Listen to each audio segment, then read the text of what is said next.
नमस्कार, दिव्य हिमाचल टीवी में आपका स्वागत है। मैं हूं आपके साथ निखिल अवस्थी। शुरू करते हैं आज का बुलेटिन मुख्य समाचारों के साथ। पहाड़ी क्षेत्रों में भारी बर्फबारी से टूरिस्ट की मौजा ही मौजा, स्थानीय लोगों की दिक्कतें बढ़ गई।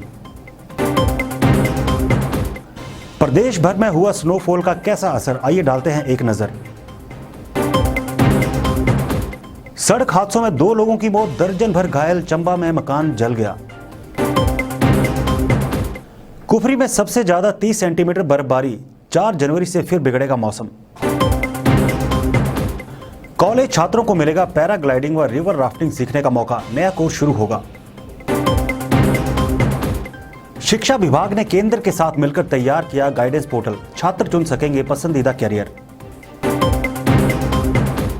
कांग्रेस बोली 3 साला जश्न का खर्च सार्वजनिक करे प्रदेश सरकार। हिमाचल में एक कोरोना संक्रमित की मौत, एक्टिव केस 4000 से कम। और अब समाचार विस्तार से। कई दिनों से खुश्क चल रहे मौसम ने अचानक करवट ली और फिर झमाझम बारिश के साथ भारी बर्फबारी ने सबके होश उड़ा दिए। प्रदेश के ऊपरी क्षेत्रों में हुई बर्फबारी ने सबसे ज्यादा मुसीबत स्थानीय लोगों के लिए खड़ी की है। हिमाचल प्रदेश में नववर्ष मनाने पहुंच रहे पर्यटकों के चेहरे खिल उठे हैं, क्योंकि शिमला और सोलन समेत कई शहरों में मौसम की पहली बर्फबारी हुई। हालांकि व्हाइट क्रिसमस मनाने आए पर्यटकों को हिमपात न होने से निराशा महसूस हुई, लेकिन बड़ी संख्या में नववर्ष मनाने पहुंच रहे पर्यटकों ने 2 दिन से हो रहे हिमपात में जमकर लुत्फ उठाया। मगर इसी बर्फबारी का दूसरा पहलू ये भी है कि इससे स्थानीय लोगों की दिक्कतें बढ़ गई हैं, जिससे ऊंचाई वाले इलाकों में कई स्थानों पर बिजली आपूर्ति बाधित हुई है और राष्ट्रीय राजमार्गों सहित कई संपर्क मार्ग अवरुद्ध हो गए हैं। उधर प्रशासन ने एडवाइजरी जारी की है कि लोग सोच समझकर ही यात्रा करने की योजना बनाएं। आने वाले 24 घंटे में और अधिक बर्फबारी की आशंका व्यक्त की गई है। बीती रात हुई बर्फबारी से पर्वतीय क्षेत्रों का कोई भी कोना बर्फ से नहीं बचा है। देखते हैं कहां-कहां बर्फ के कारण जनजीवन अस्त व्यस्त हुआ है। भरमौर में 1 महीने के अंतराल के बाद ही फिर से जगह जगह बर्फ बिछ गई है। यहाँ भारी बारिश और बर्फबारी के चलते कई रास्ते अवरुद्ध हुए हैं। इसी तरह चुवाड़ी वाया जोत सड़क बंद हो गई है। उधर बर्फबारी के कारण डलहौजी का कोना कोना बर्फ से ढक गया है और पर्यटक भी खूब मस्ती कर रहे हैं। करसोग क्षेत्र में सीजन का पहला हिमपात होने के कारण किसानों और बागवानों के चेहरे खिल उठे हैं और व्यापारियों को भी ज्यादा पर्यटक आने की उम्मीद जगी है। सबसे बड़ा अचंभा सोलन वासियों को हुआ, क्योंकि यहाँ 28 साल के बाद बर्फ गिरी है। इसी दौरान यहाँ कड़कड़ाती ठंड में सैलानियों ने खूब मस्ती की। इस तरह कसौली में बर्फ देखने के लिए सैलानियों का सैलाब उमड़ आया है। बेकाबू भीड़ को नियंत्रित करने के लिए पुलिस को खूब पसीना बहाना पड़ रहा है। कुल्लू व लाहौल स्पीति में बर्फ ही बर्फ हो जाने से अटल टनल के दोनों छोर बंद हो गए हैं। सिरमौर के नौराधार और हरिपुर धार भी बर्फ की चादर से ढक गए हैं। सुबाथू, चायल, सराज घाटी, माता शिकारी, शाटाधार और जंजैहली में भी चांदी ही चांदी नजर आई। इस तरह प्रदेश भर के कई क्षेत्र बर्फ से लकदक है।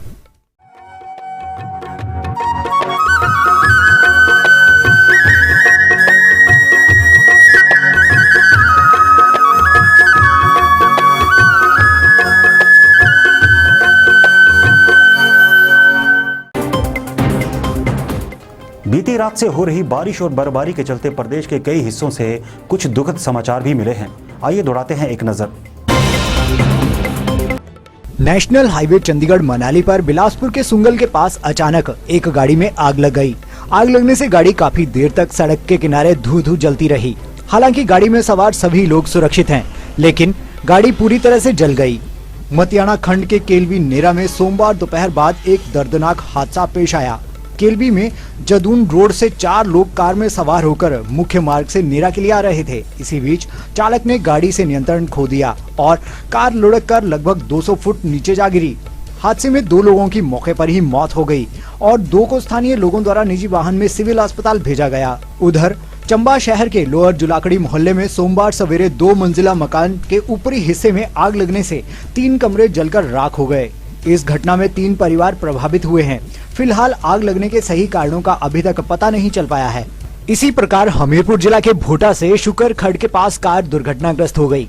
दिल्ली से मनाली जा रही सैलानियों की यह गाड़ी सुबह 6 बजे के करीब घने कोहरे के चलते सड़क से नीचे लुढ़कते हुए एक घर की दीवार से अटक गई। गाड़ी में सवार 3 लोगों को कोई चोट नहीं आई है। उधर कोटखाई के देवरी गांव के पास एक वाहन सड़क से लगभग 150 मीटर नीचे जा गिरा। वाहन में 7 लोग सवार थे। ये सभी नेपाली मूल के बताए जा रहे हैं। सभी लोगों को घायल अवस्था में कोटखाई अस्पताल लाया गया। और आइए अब जानते हैं मौसम का मिजाज। ताजा हिमपात और झमाझम बारिश से समूचा प्रदेश शीतलहर की चपेट में आ गया है। अधिकतम व न्यूनतम तापमान में भारी गिरावट आई है। केलोंग व डलहौजी का अधिकतम तापमान लुढ़ककर -डिग्री में पहुंच गया है। राज्य के 5 स्थानों पर न्यूनतम तापमान भी जमाव बिंदु से नीचे रिकॉर्ड किया गया है। 2 स्थानों पर पारा 0 डिग्री में आंका गया है। मौसम विभाग की माने तो प्रदेश में 3 जनवरी तक मौसम साफ रहेगा, मगर विभाग ने 4 जनवरी से फिर से बारिश और बर्फबारी का पूर्वानुमान लगाया है।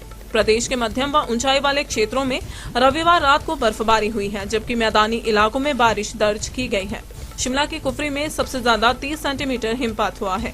इसके अलावा डलहौजी में 22, कोठी में 18, खदराला में 14, निचार में 10, शिमला में 9, जुब्बलहट्टी में 4 और केलोंग में 3 सेंटीमीटर ताजा बर्फबारी हुई है। कॉलेज में पढ़ने वाले स्टूडेंट्स के लिए ये खबर बड़ी हो सकती है। अब शिक्षा के साथ उन्हें पैराग्लाइडिंग और रिवर राफ्टिंग का कोर्स भी करवाया जाएगा। देखिए ये खास खबर। कॉलेज में पढ़ने वाले लाखों छात्रों को अब पढ़ाई के साथ साथ शॉर्ट टर्म पैराग्लाइडिंग व रिवर राफ्टिंग का कोर्स भी करवाया जाएगा, ताकि उनके लिए भी रोजगार के द्वार खुल सके। इसका फायदा ये भी है कि जिन छात्रों को पहाड़ों की साहसिक खेलों में रुचि है, वो भी इन खेलों की सही टेक्निक को सीख सकेंगे। शिक्षा विभाग रोजगार सृजन के उद्देश्य से प्रदेश के कॉलेजों में एक अलग तरह का कोर्स शुरू करने की तैयारी में है। प्रदेश भर के छात्रों के लिए शिक्षा विभाग की ओर से एक बड़ी सौगात मिलने जा रही है। सरकारी स्कूलों के 2,37,000 छात्रों की उज्जवल भविष्य पोर्टल पर ट्रेनिंग शुरू हो गई है। देखते हैं एक रिपोर्ट। सरकारी स्कूलों के 2,37,000 छात्रों की उज्जवल भविष्य पोर्टल पर ट्रेनिंग शुरू हो गई है। अब इसके माध्यम से छात्र घर बैठे ऑनलाइन देश भर के शिक्षण संस्थानों में जानकारी ले सकेंगे। वहीं उन संस्थानों में दाखिले के प्रोसेस में भी हिस्सा बन पाएंगे। समग्र शिक्षा विभाग ने 6,000 शिक्षकों को इस बाबत ट्रेनिंग दे दी है। छात्र अपने शिक्षक की मदद से पोर्टल को लॉगिन कर शिक्षा जगत से जुड़ी जानकारी ले सकेंगे। खास बात यह है कि छात्रों को भी अब इस पोर्टल को चलाने की सुविधा दी जाएगी, ताकि वे खुद कैरियर पोर्टल को लॉगिन कर सके और जब चाहे जानकारी ले सके। बता दें कि सरकारी स्कूल में पढ़ने वाले लाखों छात्रों को अब कैरियर पर ध्यान देना आसान हो जाएगा। लाखों छात्र उज्जवल भविष्य कैरियर से अपने पसंदीदा स्ट्रीम में आगे जा सकते हैं। समग्र शिक्षा विभाग ने केंद्र की एक संस्था के साथ मिलकर कैरियर गाइडेंस पोर्टल तैयार किया है। जैसे जैसे चुनाव नजदीक आ रहे हैं, वैसे वैसे कांग्रेस में जान फूंकने की कोशिशें तेज होने लगी हैं। प्रदेश कांग्रेस के अध्यक्ष कुलदीप सिंह राठौर ने आज फिर प्रदेश सरकार से हिसाब किताब मांगा है। देखिए क्या कहा उन्होंने। कांग्रेस अध्यक्ष कुलदीप सिंह राठौर ने प्रदेश सरकार के 3 साल के कामकाज पर आयोजित समारोह के खर्चों पर सवाल उठाते हुए इसके पूरे खर्च का विवरण सार्वजनिक करने व श्वेत पत्र जारी करने की मांग सरकार से की है। इस आयोजन पर सरकार ने जनता के करोड़ों रुपए खर्च किए हैं। इस पत्रकार वार्ता में राठौर ने भाजपा नेताओं को जमकर लताड़ा। भाजपा झूठ बोलने में सबसे आगे है, जिसका कोई सानी नहीं हो सकता। केंद्रीय विदेश मंत्री राजनाथ सिंह ने पूर्व प्रधानमंत्री स्वर्गीय अटल बिहारी वाजपेयी व वर्तमान में प्रधानमंत्री नरेंद्र मोदी के नाम से प्रदेश के लोगों को भावनात्मक जुड़ाव की जो बातें कही हैं, वे पूरी तरह झूठी हैं। अटल बिहारी वाजपेयी का तो प्रदेश में घर भी था, पर न उनके कार्यकाल में प्रदेश को न कुछ विशेष मिला और न ही वर्तमान मोदी से ही कुछ मिला है। हिमाचल में कोरोना के एक्टिव मरीज धीरे धीरे कम हो रहे हैं। सोमवार को अंतिम सूचना तक ये मामले 4,000 के आंकड़े से लुढ़ककर 3,667 रह गए। इसी दौरान प्रदेश में एक संक्रमित की मौत होगी, जबकि 93 नए मरीज सामने आए। हिमाचल प्रदेश में सोमवार को अंतिम समाचार आने तक एक और कोरोना संक्रमित की मौत हो गई है। बिलासपुर के 89 वर्षीय संक्रमित बुजुर्ग ने आईजीएमसी शिमला में दम तोड़ दिया। इसी के साथ राज्य में मौत का आंकड़ा 908 पर जा पहुंचा। वहीं अंतिम सूचना तक 93 नए मामले आए। इसी दौरान 259 मरीजों के स्वस्थ होने से एक्टिव केसों की संख्या 4,000 से नीचे आ गई। नए मामलों की बात करें तो हमीरपुर जिला में 29, कांगड़ा में 24, शिमला में 22, बिलासपुर में 5, चंबा में 4 और कुल्लू, लाहौल स्पीति और सोलन में एक नया मरीज मिला। प्रदेश में अब तक 54,531 लोग संक्रमित हो चुके हैं। इनमें 3,667 सक्रिय मामले हैं। इसके अलावा 49,909 मरीजों ने अब तक कोरोना महामारी को मात दी है। और अब चलते चलते ठियोग में जमीनी विवाद को लेकर व्यक्ति की हत्या, आरोपी बाप समेत 2 बेटे हिरासत में। जिला किन्नौर में आम सहमति से चुन ली गई 9 पंचायतें, क्षेत्र में और जगह भी कोशिशें तेज। कांगड़ा के करेरी और नड्डी के ऊपरी इलाकों में ट्रैकिंग को निकले 70 सैलानी फंसे, सभी सुरक्षित जगह पहुंचाए। दाह संस्कार की लकड़ी को मांगी 80,000 की रिश्वत, फॉरेस्ट ऑफिसर के खिलाफ चार्जशीट दायर। आज के लिए बस इतना ही। देखते रहिए दिव्य हिमाचल टीवी।